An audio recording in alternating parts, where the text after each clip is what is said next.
Today we are going to do 2 articles and a case study, and I'm going to let you guys go a little bit early. I want us to start by looking at the Darley article on page 464 in the Beyond Integrity text.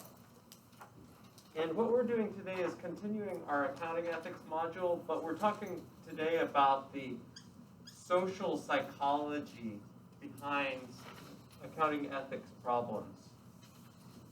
Because you can talk all day long about the nuts and bolts of how Enron did it, or what the accounting mechanisms are by means of which these companies get away with efforts to cheat on their balance sheets. But at the end of the day, what really matters is the psychological explanation or the psychological phenomenon that's driving it. And Darley inspects this in his article. And this is a really disturbing article to me when I read it. It's disturbing because it suggests to me that I too could be prey to the corruption that is talked about in cases like Enron or other similar sorts of cases.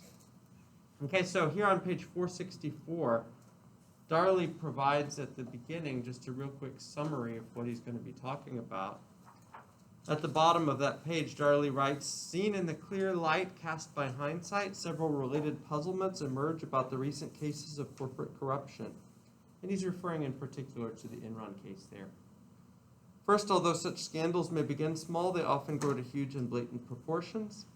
Second, because of their blatant character, they seem suicidally stupid. They will eventually be detected with the inevitable disgrace that this will bring about for participants. Third, in their later stages, they come to involve a number of people in the organization who are busily involved in committing complicit actions that forward the corruption."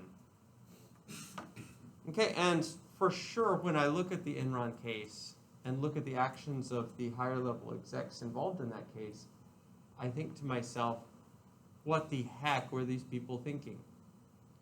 And towards the end, almost certainly they weren't thinking. They were just trying to keep things going a little bit longer. Maybe another couple weeks or so. And in the end, when they kept borrowing more and more so as to pay off the interest on what they had already borrowed, it's kind of like taking out more credit card debt so you can pay the credit card debt you've already got. It spiraled out of control into what appears in retrospect to have been a suicidally stupid endeavor.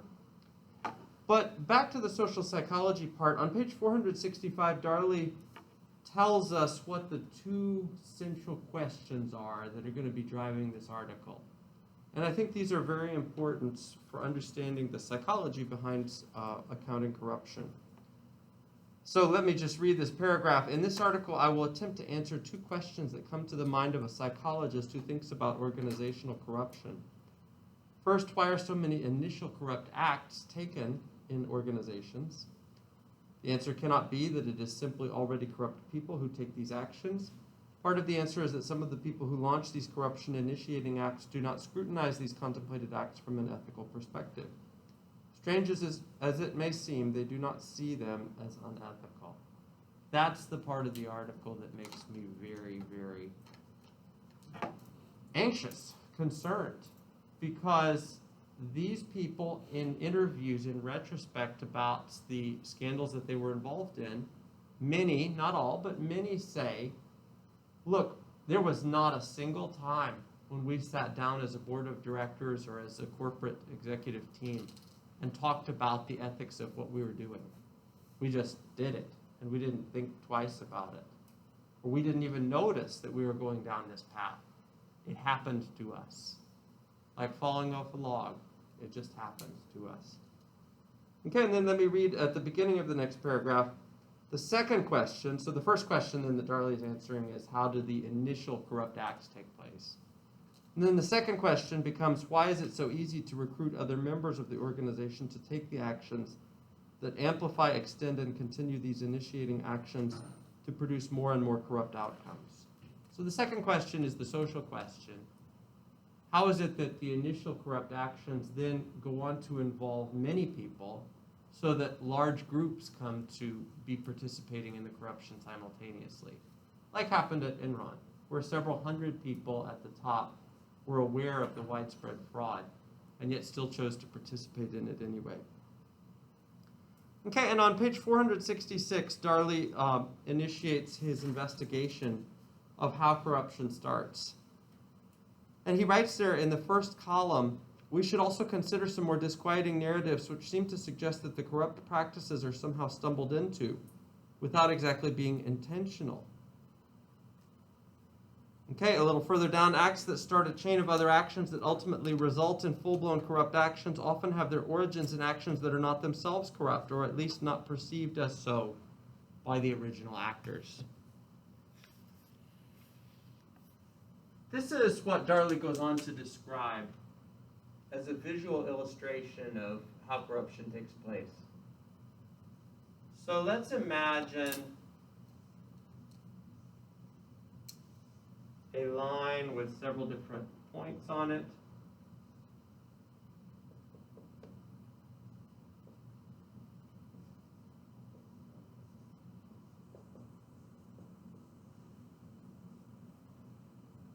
A particular corporate agent starts out here. And that's, we'll call, honest business practices,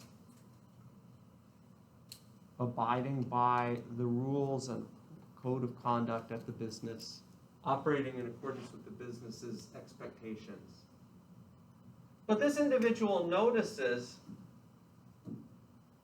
that he could actually improve the financing that he's getting in his department if he boosts his sales numbers a little bit. After all, he is under substantial sales pressure from higher ups. So what he does is he chooses to count toward his sales this quarter the contracts that have been completed but that will only close 2 days after the quarter.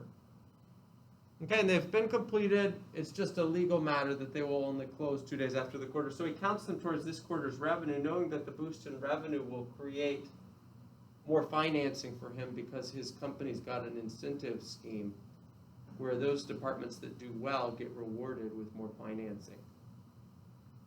Okay, and thereafter, having noticed the success that he achieves by doing that, he begins counting contracts that will close a little further out.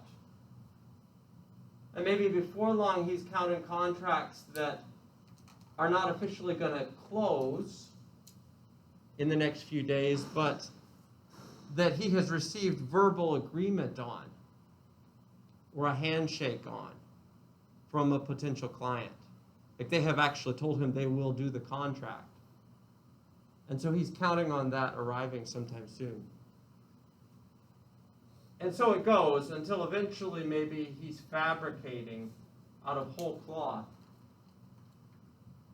the entire or much of the revenue that his department is delivering.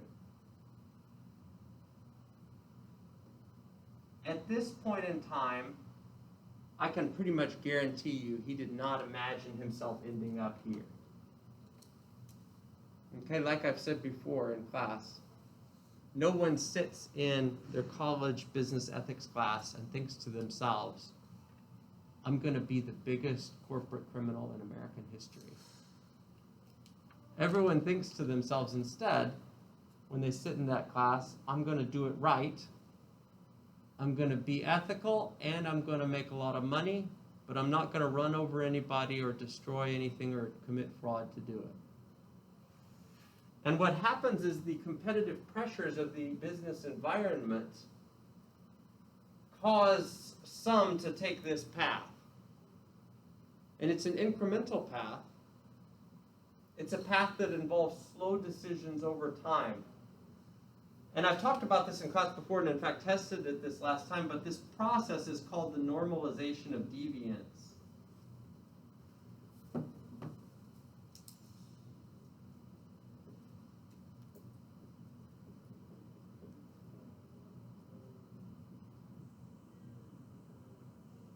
We call it the normalization of deviance in business ethics because when this individual agent is at a particular point in time, say the point where he's begun counting contracts that are going to close 10 days after the quarter ends, what happens in that situation is he's actually no longer comparing his behavior at that time to his behavior back at position A.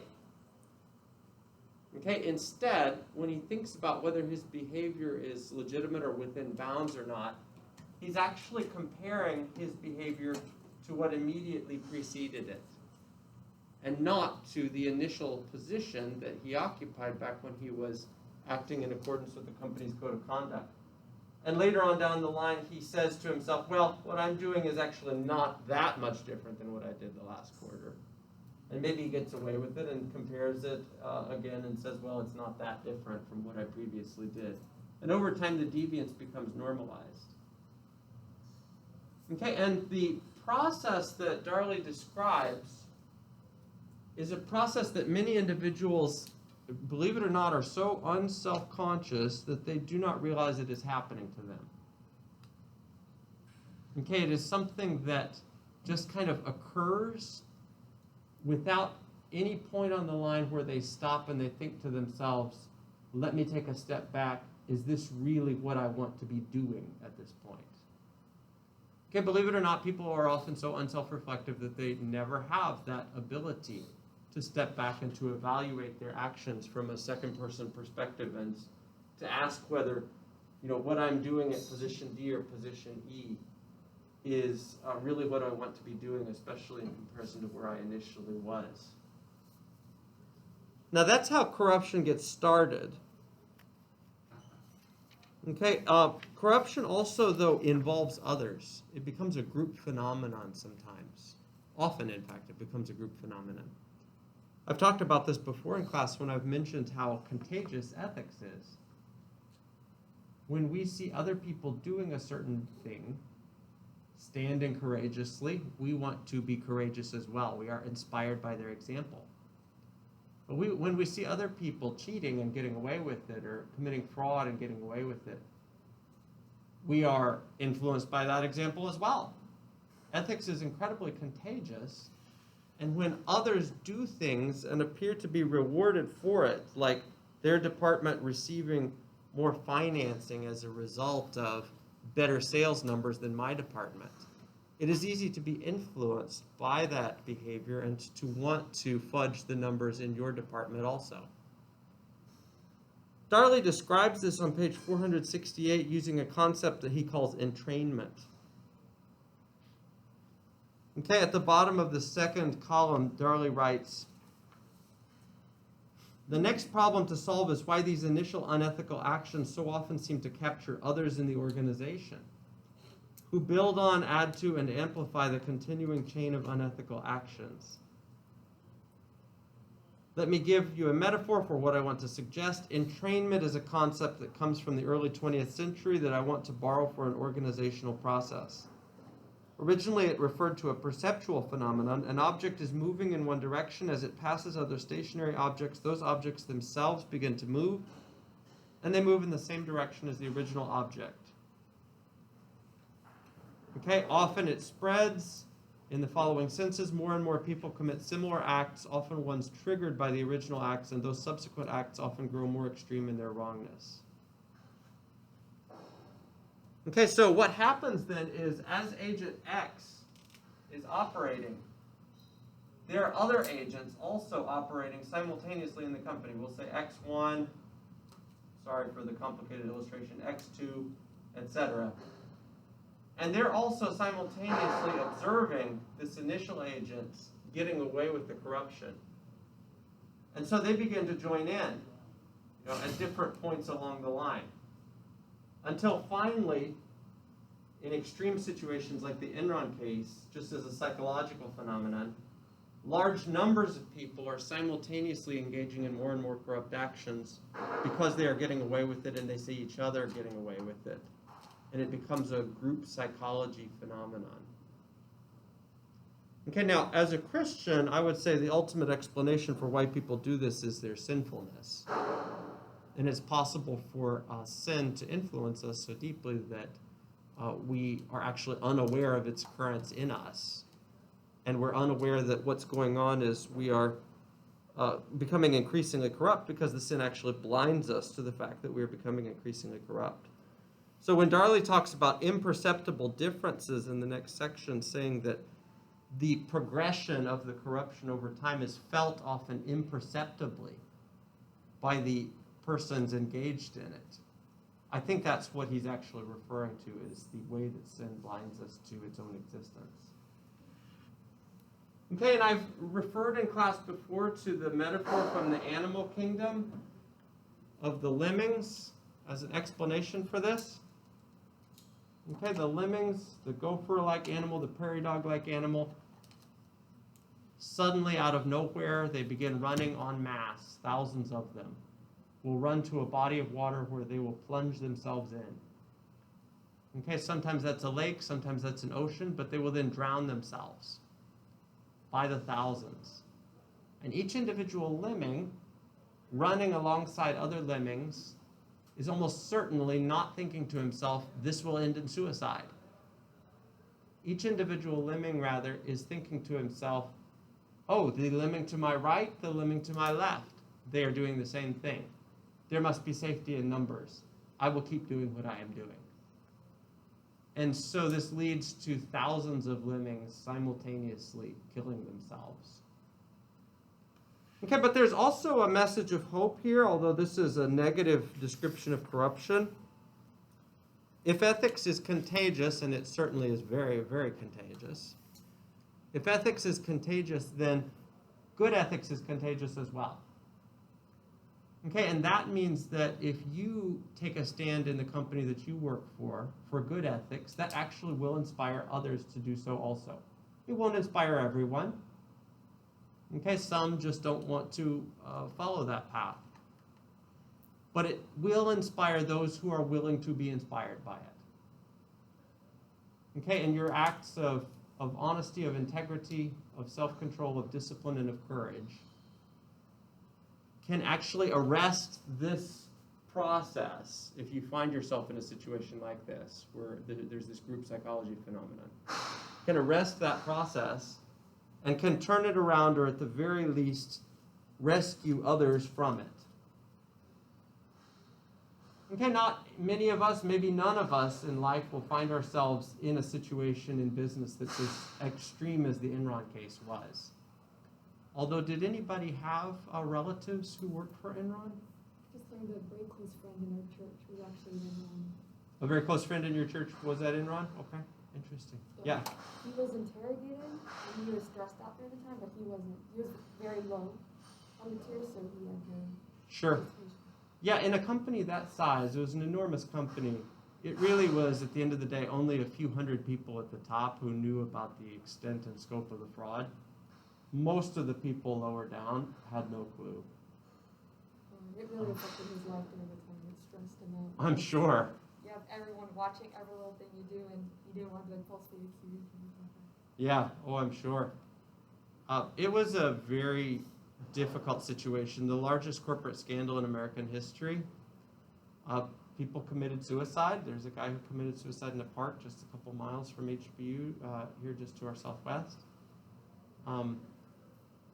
It was a difficult situation where basically the company that had been seen as the leading company of Houston, with its name on the Houston Astros field, with its giant E on the downtown skyline, visible for tens of miles around, with its name plastered all over everything at the Galleria and everywhere else.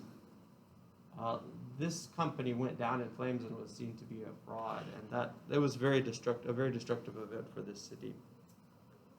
We'll actually look at the Sharon Watkins interview in just a minute, but before we do so, I want to see if there are any questions or comments about the Darley article, and especially about Darley's description of how corruption occurs, the initial development of it, and also how group corruption arises. Is this an accurate description, do you guys think? Does he get it right? Do you agree? Do you disagree? What do you think?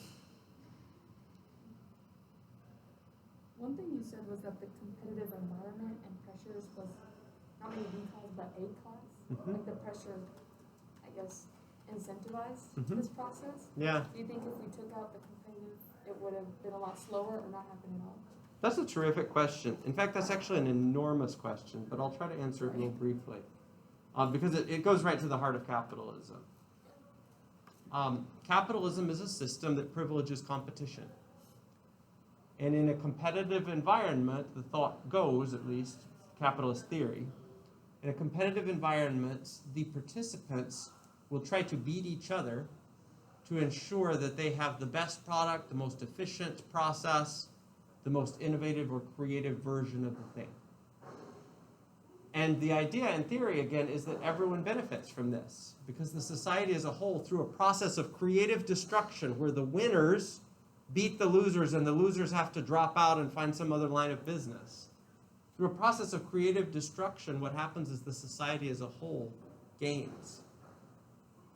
But of course, the fact of competition in capitalism can also lead to other results as well, not just creation and innovation and efficiency and those other kinds of positive things. It can lead to cheating. It can lead to shortcuts. It can lead to efforts to destroy the lives of customers, so long as you get ahead and beat your competitors. Okay, I am reminded of the story that my friend told about his time in law school. Apparently the practice in law school, at least at his law school, was if you get to the library first, this was back before everything was digital, I guess. If you get to the library first, you can actually rip out the article from the periodical in the library so that no one else in the class has access to it and so that you get advantage. This is apparently a real thing. And that sort of thing is what I'm talking about when I talk about like competitive pressures. Okay, so what if we did away with the competitive pressures?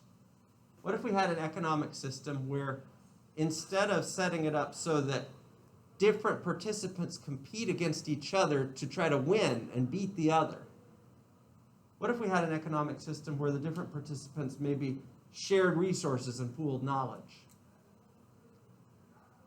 Okay, certainly there are some virtues of such an economic system. And I myself have strongly felt the pull of such an economic system for a long time. An egalitarian system where there is a conscious effort, maybe by central authorities or maybe by multipolar authorities throughout the society, to share products, to share resources, to ensure an egalitarian distribution of things. But the great downside of such a system, of course, is the incredible inefficiencies that result. Okay, and without a doubt, when you look at the world and the economic systems in it, it quickly becomes clear that the societies in which competitive pressures are not highlighted or emphasized, but instead are intentionally suppressed, they end up being the societies that are impoverished. Okay, and I'm thinking especially of socialist countries here. Right? Societies where competition is intentionally suppressed tend to be very inefficient in the distribution of their resources. Okay, and that lack of efficiency, if you look at countries like Venezuela, the lines are incredibly long to get health care or basic services at the grocery store or anything of that nature. That lack of efficiency ultimately, I think, does damage everyone. So after some years, in response to Rebecca's question, I have become a convinced capitalist, thinking that the virtues of a system that privileges competition end up at the end of the day outweighing the dangers and damages of such a system. But I do not deny that there are serious dangers and damages that come with a capitalist system, including competitive pressures that motivate some of the participants to cheat, to do fraud, and to do other similar sorts of destructive things to beat each other. Okay, do you have a comeback or any comment on that? Or? Something I was thinking of is Yeah. that you see that a lot with the class ranking, like in high school, where you Yeah. want to be the first student. And so I talked to some friends and they were telling me of like scams they would do to make sure that anybody in the lower tier couldn't get up. And so it does seem like a dog-eat-dog kind of situation. We have a competitive system set up here at HBU, and all universities do, in the form of student GPAs. Okay, and this system is actually intended in its ideal form to be a good incentive system. It's intended to incentivize students to do their very best. It's also intended to be a signaling system so that employers and graduate schools and others evaluating your records at university can come up with some numerical assessment that's semi-accurate. Okay, I think it's got all sorts of problems, so I'm not necessarily saying this is a good system, but it is the system we have. In its best form, a competitive system like the GPA system is supposed to inspire students to study harder, to work harder. Okay, in its worst form, it does all sorts of negative things at the same time. Okay, I have, as an instructor, found that the GPA system causes my students to study for the test and the test only, and not to worry about actually gaining knowledge from the class. I have also found that students become incredibly petty when it comes to their GPA. I myself, as a student, was incredibly petty. Like, I'm not pointing fingers at others. I too participated in the system when I was in college.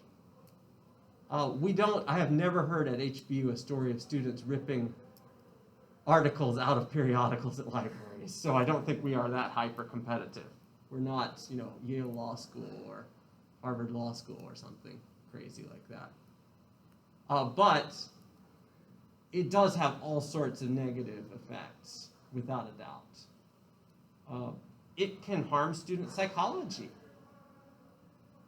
right? So we don't really have this phenomenon here in the United States as much, although maybe in some circles we do.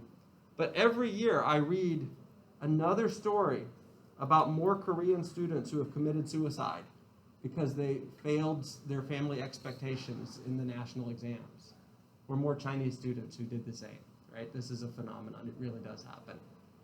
Competitive pressures can be severe, and competitive pressures can have serious downsides. But at their best, in a capitalist economy, competitive pressures can have strong upsides as well. And I have become convinced after many years that it is precisely the fact of the competition that explains the greater prosperity of America and the West over and against other societies that try to suppress competition. Okay, and that was a really hard road for me to travel, because the fact of the competition in the competitive environment means that self-interest is what is being incentivized and promoted. And that is obviously in serious tension with Christian ethics. This has been a hard road for me to travel, but what I eventually settled on as the way to participate in a competitive enterprise, competitive system that privileges self-interest, is you need to simultaneously think of self and others. Okay, like I've shared in class before. Simultaneously think of self and others. Yes, work hard. Yes, try to beat the competition. Do so for the sake of the welfare of the customer and for the sake of using your profits for worthy causes, etc. Okay, so yeah, really long answer, but I guess I'd say that advantages of competition, in my mind at least, outweigh the drawbacks. Other questions about the Darley article?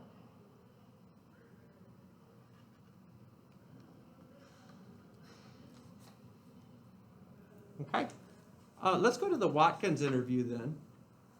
This is on page, well, I want to start on page 474.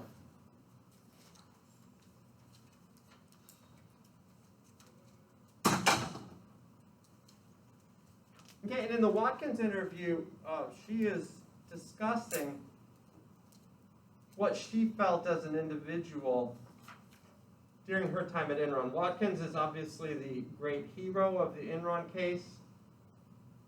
She was the whistleblower. She went to Ken Lay. She confronted him. She went public. It was a very scary thing to do. They could have retaliated against her. She could have been blackballed from the industry. It turned out well for her. She became Times Woman of the Year.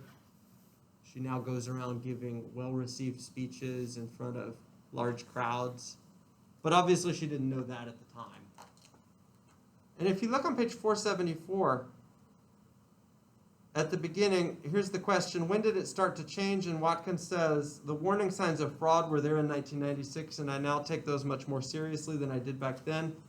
In 1996, I simply protested, got nowhere, and switched divisions.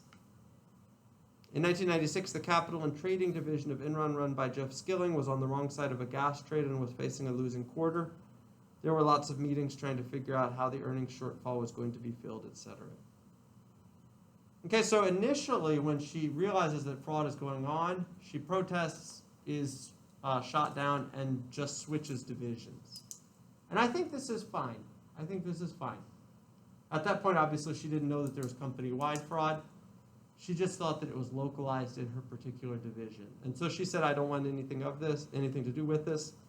I want to move to another division where this is not going on. So I think that that's a justifiable response here. On page 475, at the beginning of the first column, the question is, did you think about quitting, just walking away from it? She says, certainly I thought about quitting in 1996, but I had not yet made vice president. Back in those days, nobody in Houston would have believed you would leave Enron. Enron was the cat's meow up until 2001. You do not get hired as a director and leave as a director. People would think you were being pushed out. Okay, so there were strong incentives for her to stay. Career, professional success, all of these things are reasons for her to want to stay. Okay, and I guess I would say, if and when you find yourself in a situation like that, it's sometimes really hard to leave. It's in part hard to leave because of the uncertainty of the unknown, of what you will do if and when you burn bridges. And whistleblowing for sure is an act of burning bridges. But at the same time, it is something that you can do if you have other options. One thing I encourage my students to do is to save your money. When you save your money, that gives you a nest egg to weather 6 months of unemployment, if necessary, when you find yourself in an uncomfortable professional situation and have to walk away. So, surprisingly enough, yes, money is a corrupting thing, but money can also be a force for good, morally speaking, because you know you have a nest egg to fall back on if and when things get difficult. And Watkins, in fact, in reality, did not go forward as a whistleblower until she had lined up another job and was prepared to leave. So she made sure she had a lifeline, had other options before she actually went public. Okay, on page 477, towards the bottom of the second column, the question is, what advice would you give someone else in a position similar to yours? She says, I tell college students, if your values are being challenged, get out, because you cannot change an unethical corporation unless you're at the very top. Pay attention to rationalizations. I think that's probably a very sage piece of advice. Try to change things if you can, but business is hierarchical, and know that in a hierarchy, generally those at the top get their way. And those in middle management or lower down do not usually have the ability to change an organization. So if you find yourself in a situation where your values are being challenged, as she says, or where you know that something immoral is going on, sometimes it is incumbent upon us to leave the situation because we cannot change our circumstances. Okay, I think that it was Gandhi who said very famously, when we cannot change our circumstances, we are obliged to change ourselves. And this is certainly a way to do that. Okay, if you turn the page, she writes, I'll just skim this briefly. On page 478, she talks about how Enron did it. And basically, she talks about how Enron was trying to lever up so as to obtain more financing to expand their operations. And to do that, they faked a bunch of their asset base to make the public think that the asset base was larger than it in fact was. And that's what she's trying to describe with her metaphor there of Enron being a dog with debt but wanting the duck treatment, as she says it. Are there any questions or comments about the Enron case?